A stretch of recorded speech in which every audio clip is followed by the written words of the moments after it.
Estas cosas habló Jesús y alzando los ojos al cielo dijo: Padre, la hora ha llegado. Glorifica a tu Hijo para que el Hijo te glorifique a ti.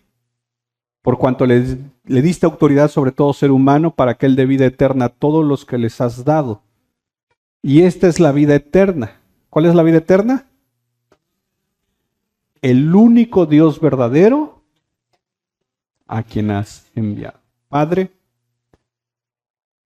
el anhelo de nuestro corazón es este: conocerte a ti y conocer a Jesucristo a quien has enviado. De entrada, este texto ya nos habla del Dios Padre, del Dios Hijo, y que el Dios Padre envió al Dios Hijo. Y si podemos estar aquí es gracias al Dios Espíritu. Pero no son tres dioses. Tú eres un solo Dios. Y ayúdanos a ver esas verdades a la luz de tu palabra. En el nombre de Jesús. Amén y amén. Ok. Nada más para tratar de agarrar un poquito de conexión de la semana pasada. Tratar de definir qué es la Trinidad. Decíamos que nosotros los cristianos creemos que hay un solo Dios y que la Biblia dice que Dios es uno. Pero también la Biblia dice que este único Dios, en este único Dios hay tres personas. Y esas personas son el Padre, el Hijo y el Espíritu Santo.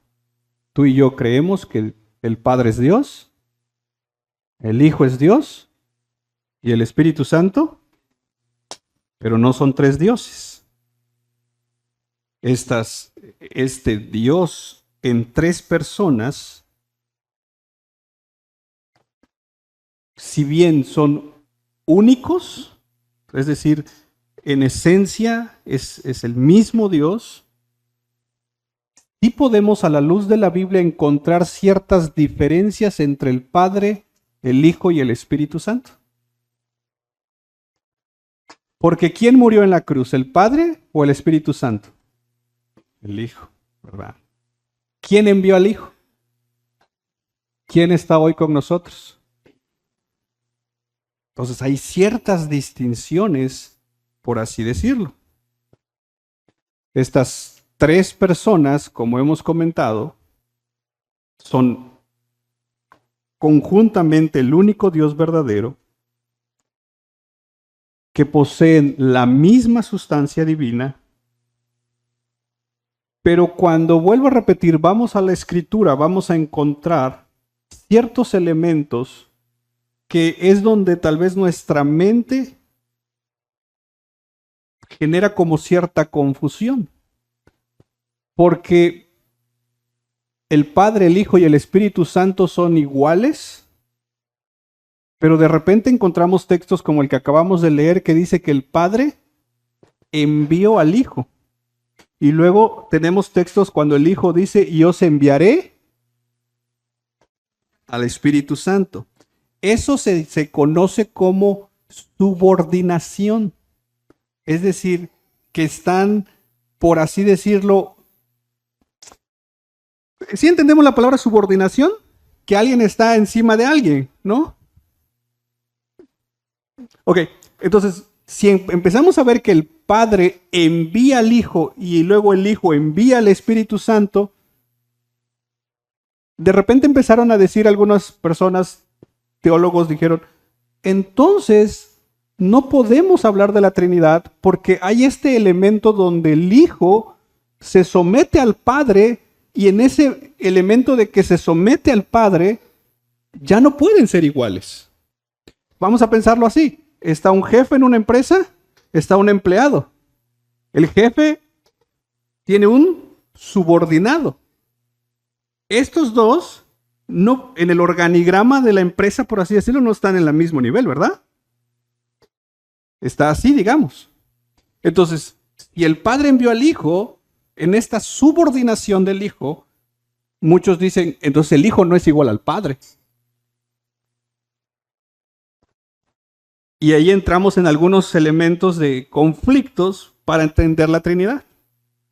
Y lo que vamos a tratar hoy de entender es un poquito estos elementos.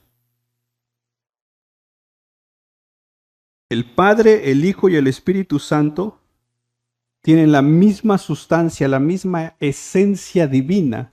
No es que el Padre tenga una parte, el Hijo tenga una parte y el Espíritu Santo tenga una parte.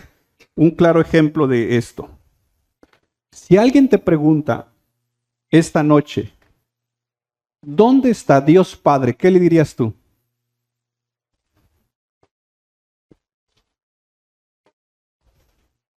Ojo con la pregunta. Imagínate que yo no soy cristiano, te he visto a ti que en otra iglesia danzabas, te caías. Y te pregunto, ¿dónde está Dios Padre?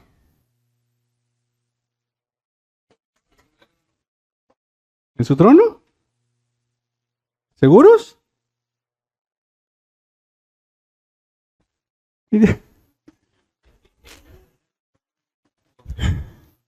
Es lo que dice mi apóstol. Ok. Lo van a escuchar, varón. ¿Dónde está Dios Hijo?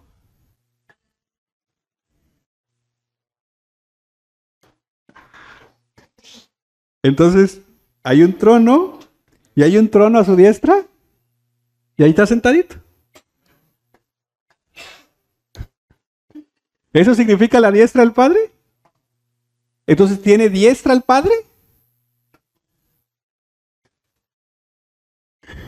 Entonces tiene izquierda. Diestra ahí, ¿cómo se dice? Siniestra, ¿no? ¿No así se dice? Ahí no está en la siniestra. ¿Dónde está Dios Espíritu Santo?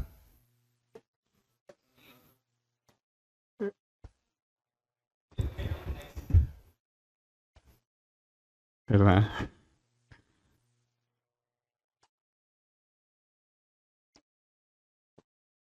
Yo creo, y esta es una percepción muy personal, que en las iglesias poco se habla de la Trinidad precisamente por esto.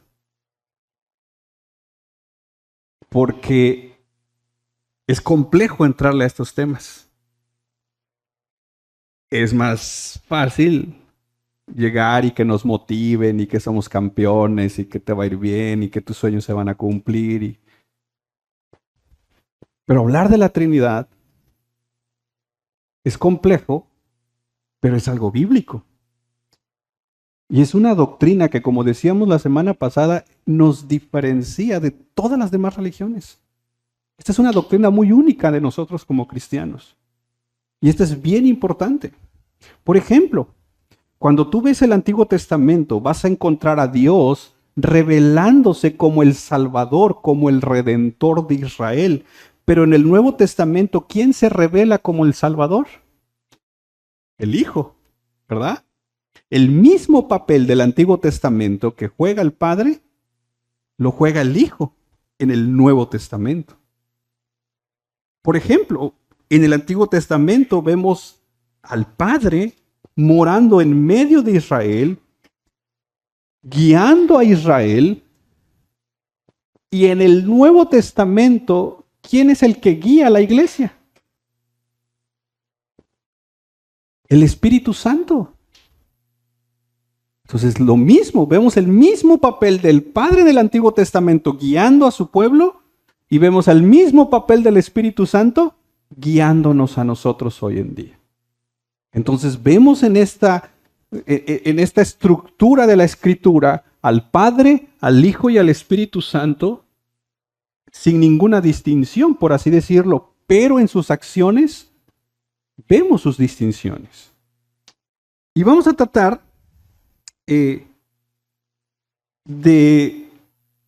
desmenuzar un poquito la definición de la Trinidad. Primero, definamos qué es la Trinidad. Lo dijimos la semana pasada. Trinidad es uno en esencia y tres en persona. Quiero que por favor eso lo tengas ahí claro, porque desde ahí vamos a desprender el sermón de hoy, la clase de hoy. El Dios trino es uno en esencia y tres en persona. ¿Sale? ¿Estamos bien ahí? Ok. Empecemos con el uno en esencia.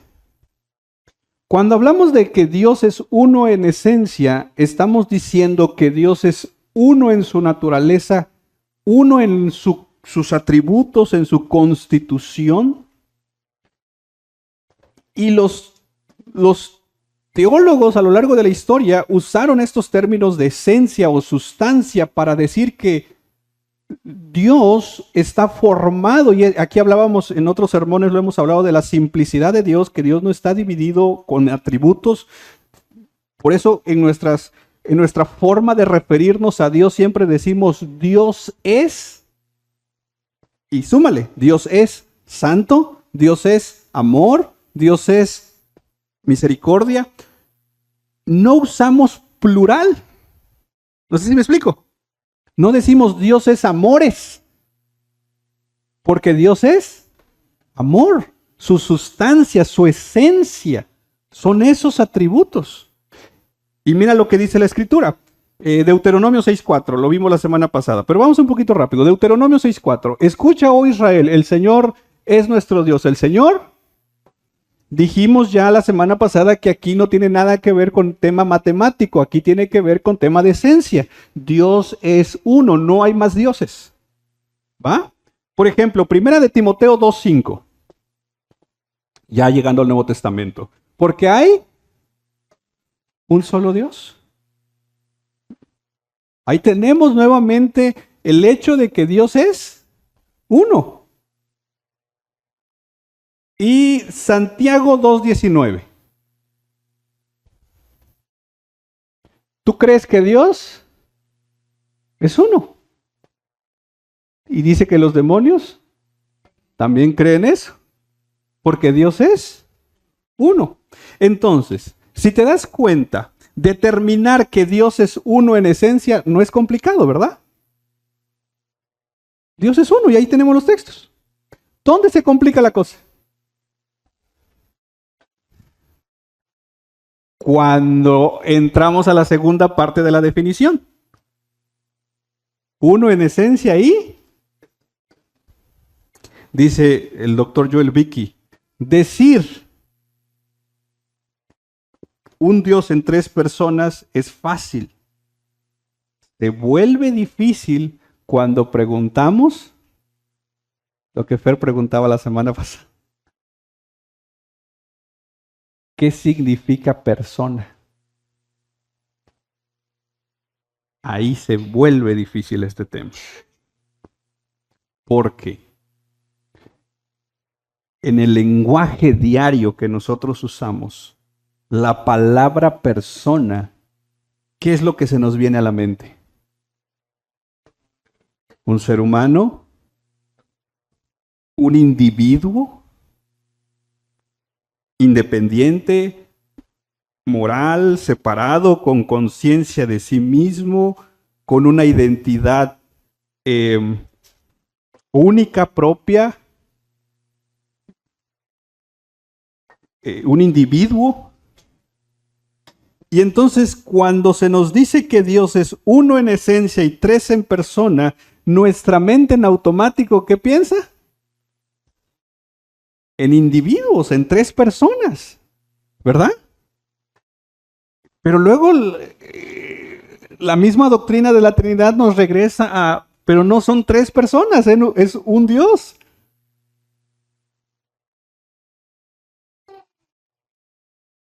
Y no podríamos decir, porque, ojo, esto es una herejía, que en Dios hay tres individuos. Pero en la definición que se usa la palabra persona. ¿No habrán otros términos que se usen o que se puedan usar? Y ojo aquí, porque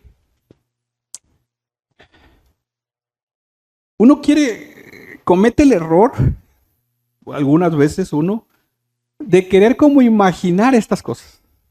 ¿Alguna vez has leído Ezequiel capítulo 1? ¿Nunca has tratado de imaginar lo que se describe ahí? No, hoy lo voy a leer. Ezequiel capítulo 1 literalmente habla de ruedas con ojos que van moviéndose para un lado y van moviéndose para otro.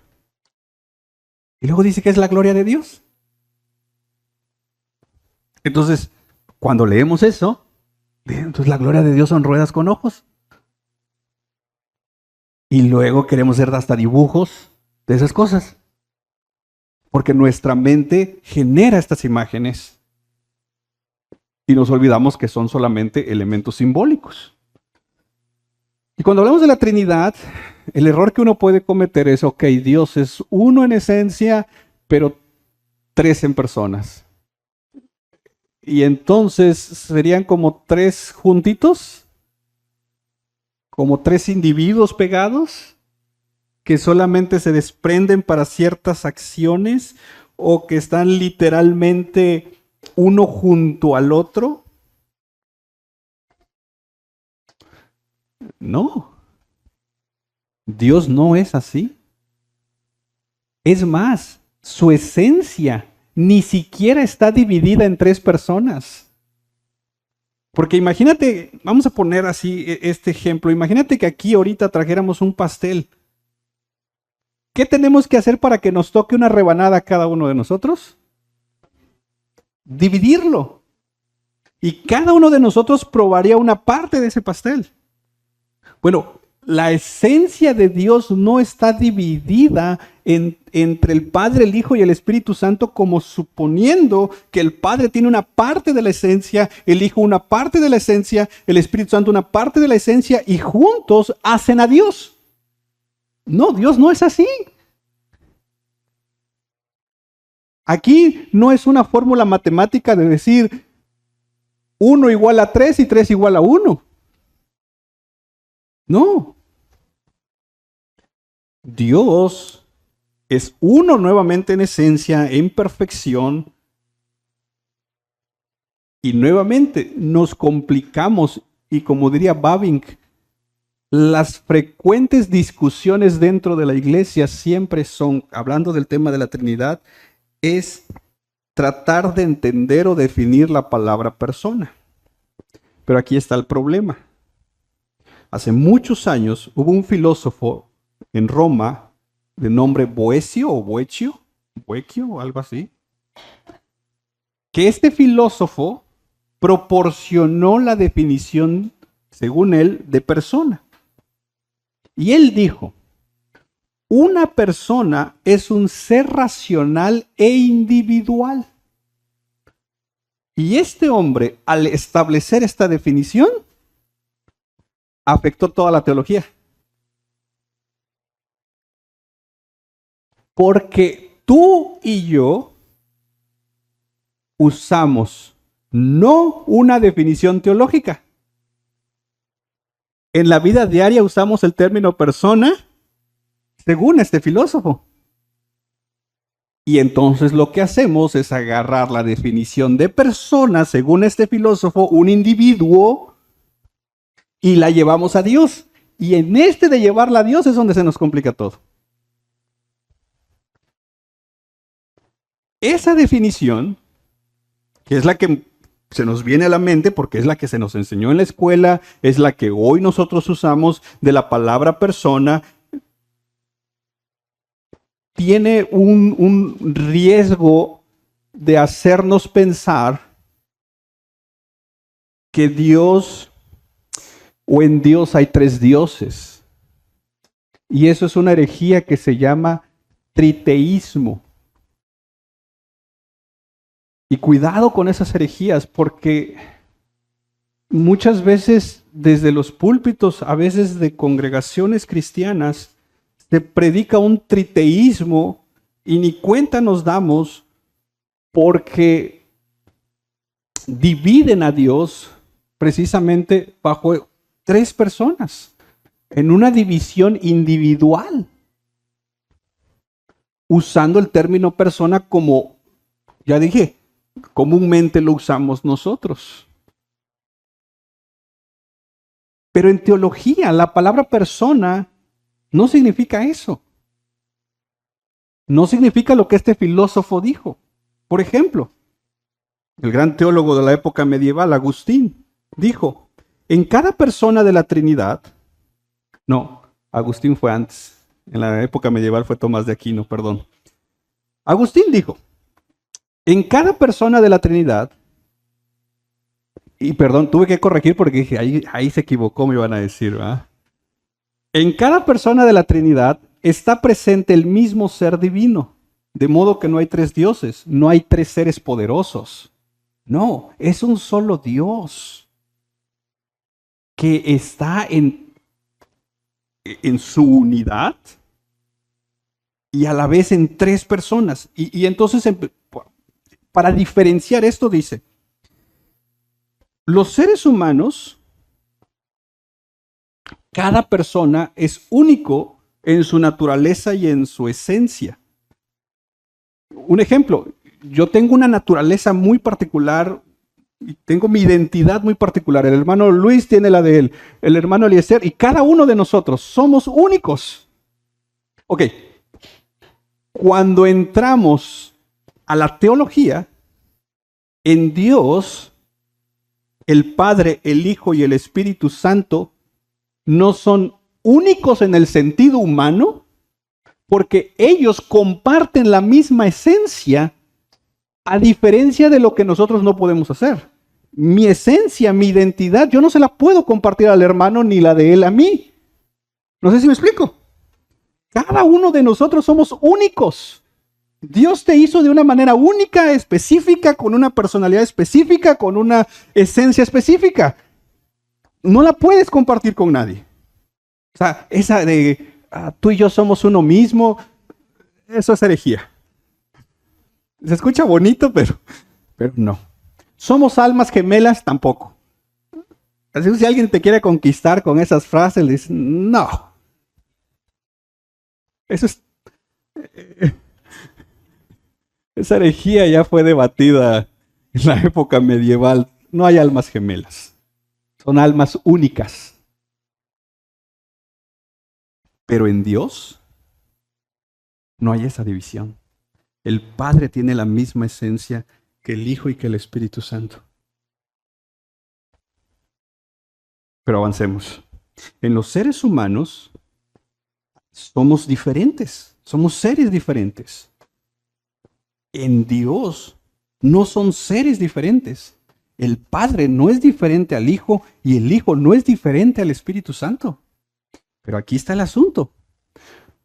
Cuando vemos en la Escritura, y en un ratito voy a tratar de dar unas definiciones, pero cuando yo preguntaba, el Padre está en su trono, el Hijo está a la diestra, vamos a ponerlo así, y el Espíritu Santo está aquí. Pero por cuanto el Espíritu Santo es Dios, tú y yo tenemos la autoridad bíblica para decir, Dios está con nosotros. ¿Amén? Porque el Espíritu Santo es Dios. Ok. Y Dios que está aquí con nosotros, que está contigo, no tenemos una parte de Dios. El todo de Dios está con nosotros. No es como que una parte se quedó en el cielo y otra parte está con nosotros. No. El todo de Dios está con nosotros porque el Espíritu Santo no tiene una parte de Dios. El Espíritu Santo es, y ese Dios glorioso es el que está con nosotros. Eso es algo que no debemos olvidar. Vuelvo a repetir, a diferencia de como nosotros como personas, ¿te acuerdas cuando hablábamos de la omnipresencia? Que decíamos que nosotros podemos estar acá, pero no podemos estar en otro lado. Aunque nuestra mente ahorita veo que no está acá. Pero Dios sí está en su totalidad aquí. Ahora, ¿dónde vienen las distinciones? Las distinciones vienen cuando vemos la obra de Dios. Cuando vemos en la Escritura que el Padre, como veíamos en Juan 17, que el Padre envía al Hijo, que el Hijo envía al Espíritu, eso se conoce como el pacto de redención, que es la obra de Dios. Y no confundamos la obra de Dios con lo que Dios es. No sé si me explico. Casi no, ¿verdad? Perdónenme, estoy haciendo todo mi esfuerzo por explicar esto. El hecho que Dios envió a su Hijo y el Hijo murió en la cruz del Calvario, no murió el Padre, no murió el Espíritu Santo, el Hijo murió siendo Dios.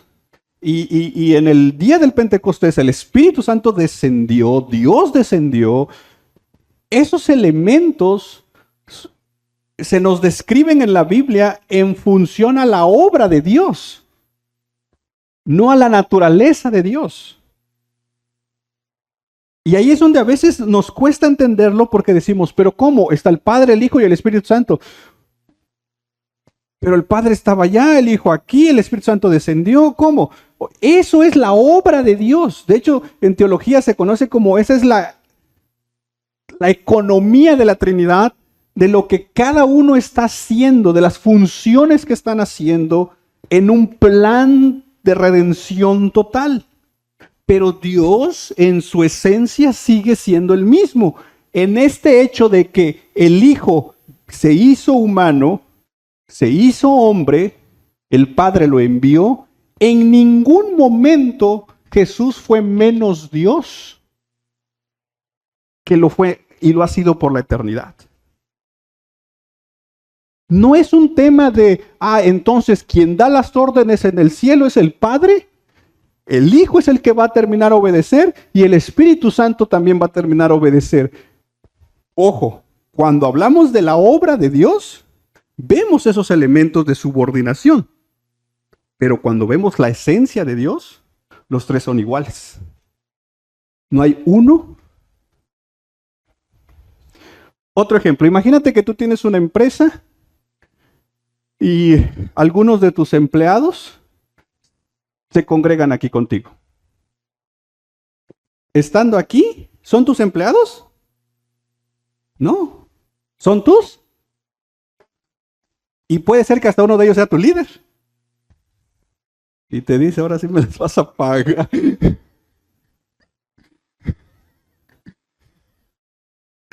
Aquí sí te llevo ganas.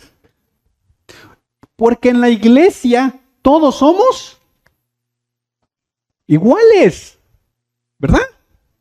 Ok, pero en las actividades de la vida diaria, tú te cuadras. ¿Por qué? Es tu jefe. O sea, no puedes llegar allá y, hermano, ¿qué pasó? Ni modo que me estás regañando porque llegué tarde. Pues sí, porque eres mi subordinado. Pero esas son las relaciones de actividades. No sé si me explico. Cuando vemos la obra de Dios, vemos esta subordinación del Hijo, subordinación del Espíritu Santo, pero nunca, nunca pensemos que uno de ellos vale más o vale menos, o tenga más, o sea más Dios o menos Dios. Nunca pensemos eso. Cuando hablamos de persona en la doctrina de la Trinidad, dice Babin, significa sencillamente que las tres personas del ser divino no son modos de Dios, sino que se usa el término persona solamente para diferenciar la existencia propia de Dios. El término persona no es tanto algo que se tenga que definir como diciendo persona significa esto en particular, sino que es una forma de distinguir al ser de Dios. Esta doctrina nos va a enseñar que el Padre, el Hijo y el Espíritu Santo, como hemos dicho, comparten por toda la eternidad la misma esencia, pero cuando la vemos al Dios Trino, cuando lo vemos actuar en favor nuestro, es cuando empezamos a ver estas distinciones de su actuar. Es que quiero poner un ejemplo, pero sé que es herejía, entonces. Pero vean lo difícil que es esto.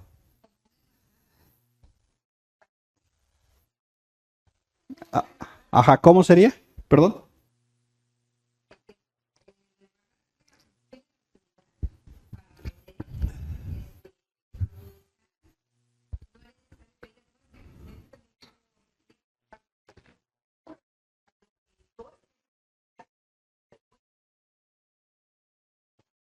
Ah, es que, de hecho, pensando en ejemplos, puede caber ese en ese elemento, pero el Hijo, cuando estuvo aquí en la tierra, eh, estaba no tanto representando al Padre. Él estaba llevando a cabo el pacto que ya ellos habían hecho, ¿no? Es que yo estaba pensando, pero vuelvo a repetir, esto ya es una herejía, en el ser humano que tiene como estas tres funciones, ¿no? Pero es parcialismo. O sea, el de decir, el hermano es padre, esposo y trabajador. Pero eso es parcialismo y esa es una herejía. Entonces, pero quiero que distingamos estos dos elementos. La esencia de Dios es una, pero cuando hablamos de la obra de Dios, son tres, y es donde usamos el término persona, no como lo usamos entre nosotros, sino como una manera de distinción. Por eso Calvino dijo, la palabra persona no es otra cosa, dijo él, que la subsistencia de la esencia de Dios como algo que prácticamente es Dios actuando en algo específico. Por ejemplo, un máster en el tema de la Trinidad es Michael Reeves, y leyendo su libro de la Trinidad, él decía, no podemos como cristianos empezar con Dios en su función como creador, porque si ponemos a Dios en su función como creador, estamos diciendo que Dios, para ser Dios, necesita la creación. Dios no nos necesita. El Dios trino por la eternidad es digno de toda gloria. ¿Qué fue lo que Jesús vino a hacer? No nos vino a mostrar a Dios como creador, nos vino a mostrar a Dios como Padre. Por eso la oración es, Padre nuestro, porque Dios no nos necesita a nosotros, nosotros lo necesitamos a Él. ¿Y qué hizo Dios para entonces restaurar la relación que se había perdido? Envió a su Hijo a morir por nuestros pecados. Y el Espíritu Santo es el que obra hoy en nosotros. ¿Ves la Trinidad? Por eso es que en ese actuar de Dios es donde usamos el término persona. Agustín dijo, hablamos de personas no para expresar aquello que Dios es. Hablamos el término de persona para simple y sencillamente guardar silencio ante esta verdad. Babin dijo, el término persona no es otra cosa que ver a Dios en una manifestación de su obra, en una existencia triple, Padre, Hijo y Espíritu Santo. Explicarlo con ejemplos humanos es casi imposible. Y es que la plenitud del ser humano la plenitud de tu personalidad, de tu identidad está en ti. No está en otras cosas. El problema, esto ya es temas de idolatría, cuando yo pongo mi identidad en otras cosas o en personas. Pero tu plenitud está en ti mismo. El total de lo que tú eres está en ti. En Dios. Su totalidad está en Él, pero a su vez está en el Padre, en el Hijo y en el Espíritu Santo. Nuevamente, y perdón por ser repetitivo, cuando decimos que el Espíritu Santo está aquí con nosotros, no es una parte de Dios, hermanos. Es el Dios en su totalidad que está contigo. No tenemos una parte de Dios con nosotros. El Dios eterno, glorioso, maravilloso está con nosotros todos los días. Tú y yo somos templo de este glorioso Dios, de este majestuoso Dios, porque no es una parte de Dios que está aquí. Es el Dios eterno. Y de hecho, cuando llegamos a los puritanos, el riesgo, dijeron ellos, de entender persona como individuo, según este filósofo, era llevarnos a una herejía, que es el triteísmo, lo de 3 personas, 3 dioses. Por eso un gran teólogo de la época puritana, Francis Turretin, dijo, la esencia de Dios sigue siendo una, pero a su vez Él es 3 personas. Y me encanta cómo Él lo dice. Cuando hablamos de la esencia de Dios, Él dice es algo comunicable, algo que podemos entender. Pero cuando hablamos de 3 personas, Él dice que es algo incomunicable, que nos va a costar entenderlo, porque estamos tan arraigados al concepto de persona como lo hemos manejado toda la vida. Esta definición de Trinidad no empezó ahorita. Estoy hablando de que hay años, miles de años formando esta doctrina, y el término persona, a como se entendió en su momento, era diferente. De hecho, aquí va un tip de interpretación bíblica para ti. Cuando estés interpretando un pasaje bíblico, tienes que hacer a veces estudio de la palabra, porque a veces la palabra que está escrita en un pasaje bíblico, su significado no es el mismo que el que significa hoy. Y a mí no me interesa lo que significa hoy. A mí me interesa lo que significaba en el momento que se escribió. Y eso pasa con el término persona. Por eso se nos complica, porque traemos a como lo entendemos hoy persona. Y por eso nos cuesta entenderlo. Y vuelvo a repetir, esto no es fácil, y no ha sido fácil para la iglesia, y no ha sido fácil para los teólogos. De hecho, al grado de que hubieron teólogos, desde de los puritanos para acá sobre todo, que dijeron, no vamos a usar la palabra persona para no generar confusión. ¿Sabes qué palabra usaron ellos? Algunos usaron una palabra latina que se llama subsistencia. Y entonces dijeron, Dios es uno en esencia y 3 en subsistencia. Otros dijeron, no, mejor usemos una palabra griega, hipostasis. Dios es uno en esencia con una hipostasis distinta. Adoramos a un Dios en hipostasis distinta. Entonces dijeron, son palabras complicadas, porque no sigamos usando la misma palabra que se ha usado siempre, la palabra persona. De hecho, tú y yo que como iglesia, nuestra confesión de fe de aquí de la iglesia es la Confesión Bautista de 1689, en su capítulo 2, que ya lo vimos, en su párrafo 3 dice, cuando habla de la Trinidad, en este ser divino e infinito, dice la Confesión Bautista, hay 3 subsistencias. Los bautistas decidieron no usar la palabra persona para no meterse en complicaciones de explicar la palabra persona. Ellos, la Confesión Bautista, que vuelvo a repetir, es nuestra confesión como iglesia, dice eso. En Dios hay 3 subsistencias. ¿Quiénes son? El Padre, el Hijo y el Espíritu Santo. Y ellos 3 son de la misma sustancia.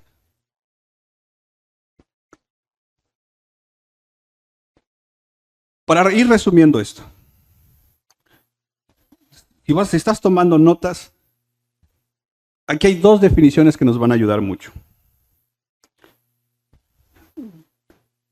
Aprendamos a diferenciar la Trinidad esencial y la Trinidad económica. Porque ahí está la clave. Trinidad esencial y Trinidad. Ahí está la clave para entender el término persona. ¿Qué significa esto? Cuando hablamos de la Trinidad esencial, no es otra cosa que decir que Dios es uno en esencia. La esencia de Dios es la misma, nunca cambia. Pero cuando hablamos de la Trinidad económica, hablamos de la Trinidad de Dios en sus obras a lo largo de toda la creación. Porque es en la creación, desde el Génesis hasta el Apocalipsis, que Dios se reveló como un Dios trino. Es ahí donde empezamos a ver al Dios trino actuar. Por eso la semana pasada veíamos del ángel de Jehová. ¿Quién era el que se aparecía en el Antiguo Testamento? Y lo veíamos como en el Nuevo Testamento encontrábamos estas relaciones. Por ejemplo, pensemos en 2 versículos. Juan 17:5. ¿Qué dice? Juan capítulo 17, verso 5. Y ahora, ¿qué dice? ¿Quién está hablando aquí?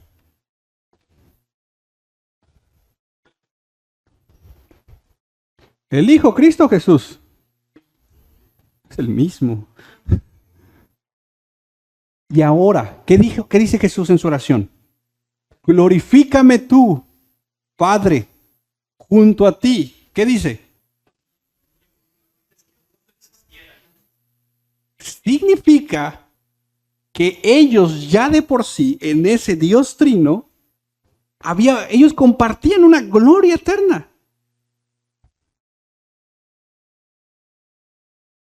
Pero aquí no estamos viendo lo que dijimos, la Trinidad esencial.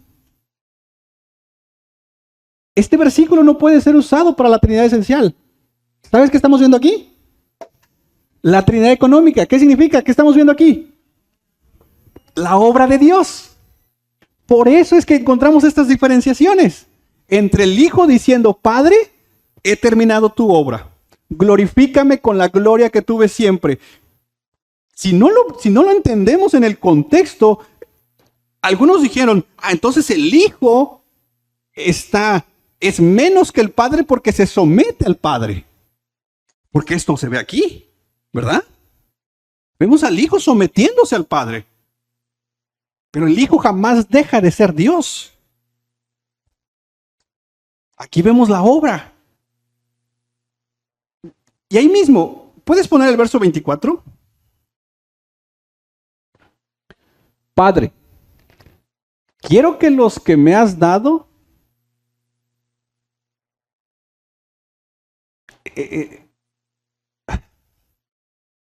tú y yo somos un regalo del Padre al Hijo. Qué regalo, ¿no? El Padre nos escogió para llevarnos con el Hijo.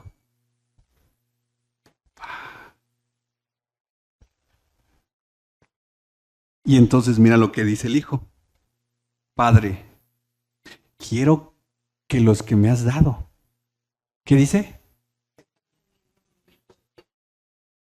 Para que vean qué cosa. ¿Qué quiere Jesús que tú y yo veamos? La gloria que me has dado, porque me has amado nuevamente. Como diría aquel profeta, en la Trinidad hay un amor eterno.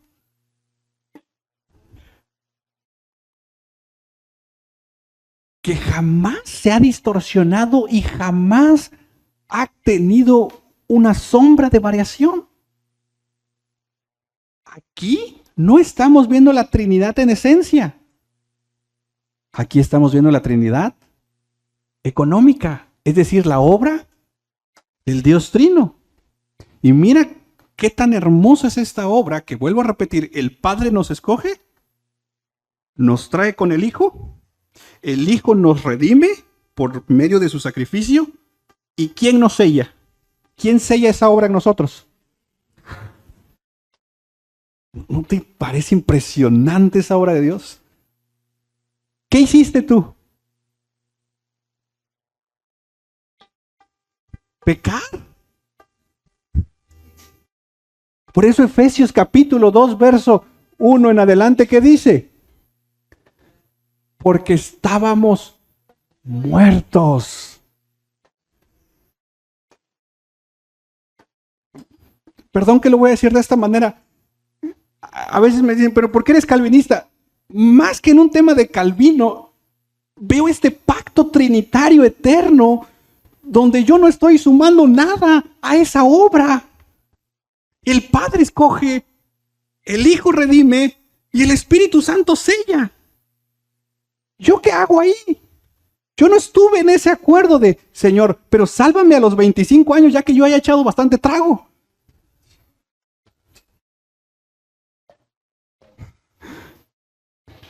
No, nosotros solo somos receptores de una obra eterna, gloriosa. Y tan necesitados estamos de transformación que hoy en día todavía nos seguimos poniendo al tú con Dios. Es que si no me das lo que quiero, es que no estás conmigo, es que esto, es que lo otro, es que aquello. Hay un pacto eterno en el cual tú y yo solo somos beneficiarios. Es más, déjame concluir con esto. Gálatas capítulo 4, verso 4 al 7. ¿Me lo puedes poner en la NTV, por favor? De hecho, Berkov dice, la Trinidad es un misterio, no en el sentido bíblico, porque está revelada en la Biblia. Es un misterio en el sentido de entenderla. Pero jamás la Iglesia ha tratado de explicar el misterio de la Trinidad. Y es más, no lo estamos tratando de explicar. Estamos tratando de formular una doctrina que se sustente con la Escritura, de tal forma que estemos preparados para cuando un error quiera venir, para poder nosotros decir, eso no es bíblico, eso no es cierto. No estamos tratando de explicar la Trinidad, estamos tratando de formular la doctrina de la Trinidad, para entonces poder estar atentos de los errores. Y mira, este es un claro ejemplo del evangelio trinitario. Gálatas capítulo 4. Sin embargo, cuando se cumplió el tiempo establecido, Dios, ¿qué hizo Dios? Nacido de una mujer y sujeto a la ley. Verso 5. Nuevamente, ¿qué hizo Dios? Lo envió para que comprara la libertad de los que éramos esclavos de la ley, a fin de poder adoptarnos como quienes. Verso 6. Y debido a que somos sus hijos, es decir, ya el Hijo hizo la obra y ahora nos ha adoptado como sus hijos, entonces ahora debido a que somos sus hijos, ¿qué hizo Dios? Y esa frase, espíritu de su Hijo, es otra forma de llamar al Espíritu Santo. ¿A dónde envió Dios al Espíritu de su Hijo o al Espíritu Santo? El cual nos impulsa a exclamar, Abba Padre.